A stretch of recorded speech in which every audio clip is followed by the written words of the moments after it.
मंत्री सरनाईकने स्वतःच्या एज्युकेशन संस्थेला मीरा भाईंदरमधील प्राईम लँड 4 एकर ज्याची किंमत 200 कोटी रुपये आहे, मार्केट व्हॅल्यू 3 कोटी रुपयामध्ये घेतली.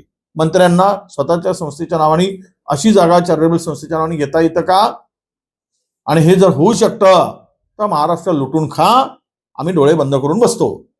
लुटा आओ लुटो, महाराष्ट्र बेचो, अशीच म्हणायची पाळी आता या सरकारच्याकडून अपेक्षित आहे. त्याचं सर्वे नंबर पासून सगळी माहिती माझ्याकडे आहे आणि हे घोटाळे कुठेतरी थांबले पाहिजेत यासाठी ही कारवाई होणे अपेक्षित होतं आणि ही कारवाई झाली याचा आनंद आहे. आणि दादांनी सुद्धा थोडा मोठं मन केलं आणि पुत्रप्रेम हा पूर्वी झालेला थोडा कमी केला, त्याबद्दल त्यांचेही अभिनंदन. काँग्रेसचे नेते आणि माजी विरोधी पक्षनेते विजय वडेट्टीवारजी यांनी काहीतरी पत्रकार परिषद असताना आरोप केले होते की मंत्री प्रताप सरनाईकांची 200 कोटीची जमीन मीरा भाईंदरमधील त्यांनी 3 कोटीला घेतलेली आहे. आणि त्यामुळे काही मीडियाच्या लोकांनी मला प्रश्न विचारायला सुरुवात केली आणि त्यांनी त्यात असंही सांगितलं की मी उद्या पत्रकार परिषद घेईन 11 वाजता आणि कागदपत्र मीडियाच्या समोर जाहीर करेल. परंतु मी सकाळपासून वाट बघत होतो, त्यांची पत्रकार परिषद झाली नाही. बोलून दहिसर टोल नाक्यावर काही परत पत्रकारांनी मला हाच प्रश्न विचारला की ही जमीन घोटाळ्याचं काय प्रकरण आहे. मी त्यांना स्पष्टपणे सांगितलं की मीच जमीन शोधतोय बाबा, कुठली जमीन आहे 200 कोटी रुपयाची आणि त्याची किंमत मी 3 कोटी भरलेली आहे. तर सर्वप्रथम तुम्हाला सांगू इच्छितो की अशी कुठलीही माझी वैयक्तिक जमीन ही मीरा भाईंदरमध्ये अशी लाटलेली किंवा घेतलेली नाही. परंतु शेवटी राज्याचा एक मंत्री आहे, जबाबदार मंत्री म्हणून जर विरोधी पक्षातल्या कुठल्या नेत्यानं आरोप केले किंवा कुणीही आरोप केले तर त्या आरोपाला उत्तर देणं मी माझं कर्तव्य समजतो. मी माझे नेते एकनाथ शिंदे साहेबांशी सुद्धा ह्या विषयावर बोललो आणि त्यांनाही सांगितलं की अशा प्रकारे आरोप होता. शेवटी पक्षाचे प्रमुख म्हणून त्यांना जी काही वस्तुस्थिती आहे सांगणे मी माझं कर्तव्य समजतो. त्यांनी मला सांगितलं की जी वस्तुस्थिती आहे ती लोकांसमोर येणं गरजेचं आहे. तर आरोप तर मंत्री म्हणून होतच राहतात, परंतु पुराव्यानिशी जर काय आरोप केले तर त्यावर चौकशीसुद्धा होते आणि चौकशीनंतर त्यामध्ये काय निर्णय आहे ते माननीय मुख्यमंत्री आणि दोन्ही उपमुख्यमंत्री घेत असतात पक्षाचे प्रमुख म्हणून. परंतु सकाळी 11 वाजताची पत्रकार परिषद होती, 12 वाजेपर्यंत झाली नाही. माझा दहिसर टोल नाक्यावर व्हिजिट होती आणि त्या व्हिजिटनंतर मी बघितलं की अजून पत्रकार परिषद होत नाही. काही माझ्या पत्रकार मित्रांनी सांगितलं की त्यांनी काही पत्रकार परिषद रद्द केलेली आहे, ते दुसऱ्या कार्यक्रमात बिझी आहेत. मी स्वतः त्यांना फोन केला की माझ्यावर तुम्ही आरोप केलेले आहेत तर बाबा काय प्रकरण आहे नक्की ते. तर त्यांनी मला काही माहिती दिली की बाबा हे असं मला कुणाकडनं तरी तुमच्याविषयी माहिती आली आणि त्या माहितीच्या अनुषंगानं काल मी पत्रकार परिषदेमध्ये ते बोललो. त्यानंतर माझ्या लक्षात आलं की माझी सून आहे, मोठी सून, त्या सुनेची एज्युकेशन इन्स्टिट्यूशन आहे जी शेकडो विद्यार्थी त्या शाळेमध्ये शिक्षण घेत आहेत. आणि काही वर्षापूर्वी जिल्हाधिकाऱ्यांनी जे शैक्षणिक आरक्षित भूखंड असतात शासनाचे त्यावर अतिक्रमण होणे आणि चांगल्या चांगल्या एज्युकेशन इन्स्टिट्यूशन शहरात यायला हव्या यासाठी काही निविदा प्रक्रिया राबवली आणि त्या निविदा प्रक्रियेमध्ये बऱ्याच लोकांनी भाग घेतला. त्यामध्ये माझ्या सुनेची एक संस्था होती आणि त्या संस्थेनं त्यामध्ये भाग घेतला आणि भाग घेतल्यानंतर मीरा भाईंदर क्षेत्रातील एज्युकेशन पर्पजसाठी आरक्षित जो भूखंड आहे त्यापैकी 8,025 चौरस मीटर, खरं तर विजय वडेट्टीवारांनी सांगितलं होतं 4 एकर कुठली तरी जमीन आहे. तर जी 8,025 स्क्वेअर मीटरची जमीन आहे ती निविदा प्रक्रिया राबवून सिद्धेश चॅरिटेबल ट्रस्ट या संस्थेस मिळाली. राज्य शासनाच्या निकषानुसार आणि GRनुसार जी काही रेडी रेकनरचा दर असतो त्या दरापैकी 20% रक्कम ही भरावी लागते आणि त्यानंतर ती जमीन जी आहे ती शासनाचीच राहते. जमीन काही कुठल्या संस्थेला मिळत नाही. जमीन ही शासनाचीच राहते, 7/12वर शासनाचंच नाव राहतं, पण कब्जे वहिवाटानं एज्युकेशन इन्स्टिट्यूशन ज्या चांगल्या संस्था असेल त्यांना त्या शैक्षणिक कारणासाठी दिल्या जातात. परंतु शैक्षणिक कारणासाठी दिल्यानंतर कब्जा वहिवाटीची रक्कम म्हणून, मालकी नाही, कब्जे वहिवाटीची रक्कम म्हणून 4,55,00,000 रुपये त्यांना भरायला सांगितले. ते 4,55,00,000 रुपये त्यांनी भरले आणि त्यानंतर 1,28,00,000 रुपये स्टॅम्प ड्युटी भरून ते डॉक्युमेंट्स रजिस्टर झालं. मी परत एकदा सांगतो की ही कुठलीही जमीन ही विकली गेलेली नाही. एज्युकेशन पर्पजसाठी म्हणजे ज्युनियर के जीपासून 12वीच्या विद्यार्थ्यांसाठी शाळा चालवण्यासाठी राज्य शासनानं कब्जे वहिवाटी हक्कावर ती दिलेली आहे. 7/12वर राज्य शासनाचंच नाव राहणार आहे आणि ज्या वेळेस राज्य शासनाला असं वाटेल की ही जमीन आपल्याला परत घ्यायची, ती केव्हाही राज्य शासन परत घेऊ शकतो, असा तो निकष आहे.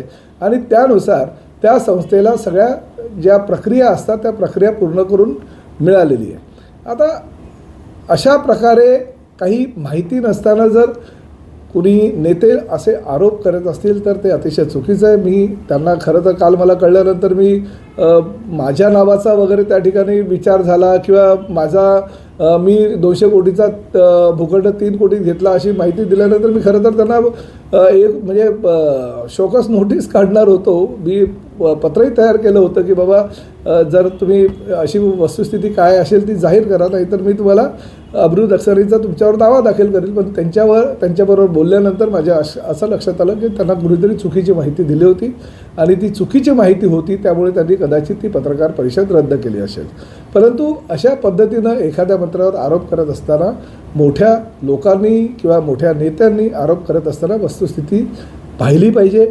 वस्तुस्थितीची काय म्हणजे त्याच्यामध्ये काय नक्की आहे ह्याची तुलना केली पाहिजे आणि त्यानंतरच आरोप करायला हवे, ह्या मताचं मी आहे.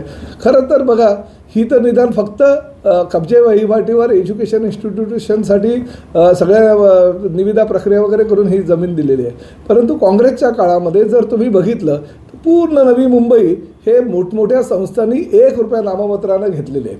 म्हणजे हेच काँग्रेसचे नेते मंडळी 1 रुपया नाममात्र दराने ही एज्युकेशन इन्स्टिट्यूट, ती एज्युकेशन इन्स्टिट्यूट, हे हॉस्पिटल, ते हॉस्पिटल, अशा प्रकारे त्यांनी 1-1 रुपया नाममात्र दरानं 99 वर्षाच्या लीजनं किंवा कदाचित कन्व्हिन्स केलेले आहेत. त्यावेळेस त्यांना हा विचार आला नाही का? परंतु फक्त ही एज्युकेशन इन्स्टिट्यूट आहे जी ठाण्याला आणि मीरा भाईंदर शहराला फार गरजेचं आहे, कारण चांगल्या शहरांमध्ये येणं फार गरजेचं आहे. आणि त्यामुळे जर अशी प्रक्रिया काही होत असेल आणि त्यामध्ये जर असे प्रकारचे आरोप होत असतील तर ते निश्चितपणे चुकीचं आहे.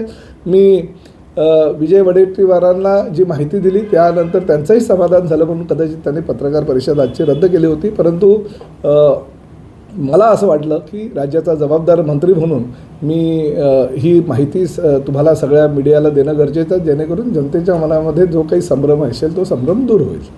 सर, एवढे मोठे अनुभवी नेते असताना, एवढा अनुभव असताना, एवढा हलगर्जीपणाने ते आरोप करतात, कितपर्यंत योग्य? बघा, मंत्र्याची खुर्ची जी आहे ती जेवढी मऊ आहे तेवढीच काटेरी पण असते. शेवटी विरोधी पक्ष आहे, विरोधी पक्षानं आरोप करणं त्यांचं कर्तव्य आहे, त्यांचं काम आहे. जर आरोप नाही केले तर ती प्रसिद्धी कसली मिळणार? परंतु ठीक आहे, आरोप प्रत्यारोप हे होतच राहतात. मी स्वतः समोरून त्यांना फोन केला की बाबा तुम्ही पत्रकार परिषद घेणार होतात, अजूनपर्यंत पत्रकार परिषद घेतली नाही, म्हणून त्यांनी मला त्यांच्याकडे काही कागदपत्री पुरावे जे आहेत ते नसेल त्यांच्याकडे म्हणून त्यांनी ती पत्रकार परिषद घेतली नाही. परंतु मी दिलेल्या माहितीनंतर त्यांचं समाधान झालं आणि त्यांनी ती पत्रकार परिषद रद्द केली. परंतु मी सुद्धा त्यांना नोटीस पाठवणार होतो, परंतु त्यांचं समाधान झालं असल्या कारणाने मी अब्रूनुकसानीची नोटीससुद्धा आता देणं टाळलं आहे. जर त्यांनी परत जर पत्रकार परिषद घेतलं तर? नाही, मी त्यांच्याशी स्वतः बोललेलो आहे आणि पत्रकार परिषद घेतली तर त्यांनी पुरावे द्यावे ना. त्यामुळे पुराव्याशिवाय कोणीही बोलणार नाही. ते फार मोठे नेते आहेत, विदर्भातले नेते आहेत, विरोधी पक्ष नेत्याची खुर्ची त्यांनी सांभाळलेली आहे अतिशय चांगल्या प्रकारे आणि आजही ते काँग्रेसचे मोठे नेते म्हणून परिचित आहे आणि त्यांनाही माहिती आहे. ते शेवटी राज्याचे मंत्रीसुद्धा होते.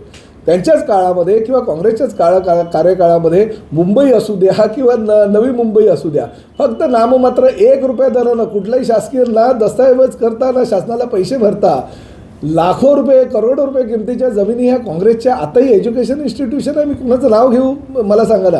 जी नावं काँग्रेसची आहेत जुनी नेत्यांची त्या सगळ्यांच्या एज्युकेशन इन्स्टिट्यूट आणि चॅरिटेबल ट्रस्टच्या माध्यमातून हॉस्पिटल्स आहेत.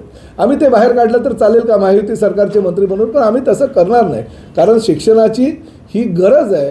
चांगल्या एज्युकेशन इन्स्टिट्यूशनची गरज आहे ह्या महाराष्ट्राला आणि एवढ्या संस्था येतील तेवढ्या कमीच आहे. कारण लोक विद्यार्थी जे आहे आपल्या राज्यातून परदेशात जातात, काही विद्यार्थी परराज्यामध्ये जातात शिक्षण घेण्यासाठी, ते होऊ नये म्हणून शासनाचंच धोरण आहे की चांगल्या एज्युकेशन इन्स्टिट्यूशनला भाडेतत्वावर काही जमिनी द्यायला. पूर्वीच्या काळामध्ये त्या जमिनी सर्रास दिल्या जायच्या, पण आता फक्त भाडेतत्वावर दिल्या जातात. कारण जेव्हा राज्य शासनाला गरज असेल तेव्हा राज्य शासन त्याला परत घेऊ शकतात. म्हणून शासनाचं भूमिका ही आहे आणि शासनाचं तशा प्रकारचं GR सुद्धा 2023ला काढलेलं आहे. सर, सिद्धेश चॅरिटेबल ट्रस्ट जी म्हणताय आपण की याची स्थापना तुम्ही केल्याचं पुरावे येत आहेत, तर ही हो, माझं एक तुम्हाला म्हणणं आहे, ठीक आहे, म्हणजे कोणी पुरावा काय दिला आहे काय नंतर तर मी माझा खुलासा देईल, परंतु मी स्पष्ट आताच सांगितलं ना, मी असे हात वर केलेलं नाही आहे.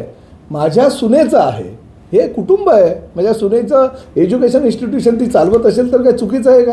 आणि जी काही प्रक्रिया असेल ती प्रक्रिया पूर्ण करून तिला जर त्यात न्याय मिळाला असेल तर हे काय चुकीचं आहे? आणि कोणी संस्था काय निर्माण केली, काय संस्था निर्माण केली हा नंतरचा भाग आहे. प्रामुख्यानं हा जो व्यवहार आहे किंवा हे जे डील आहे किंवा अशा पद्धतीनं झालेलं आहे ते त्यांना कदाचित कोणीतरी चुकीची माहिती दिली असेल. आज त्यांना खरी माहिती मी दिल्यानंतर आणि त्या पद्धतीनं कागदपत्र दिल्यानंतर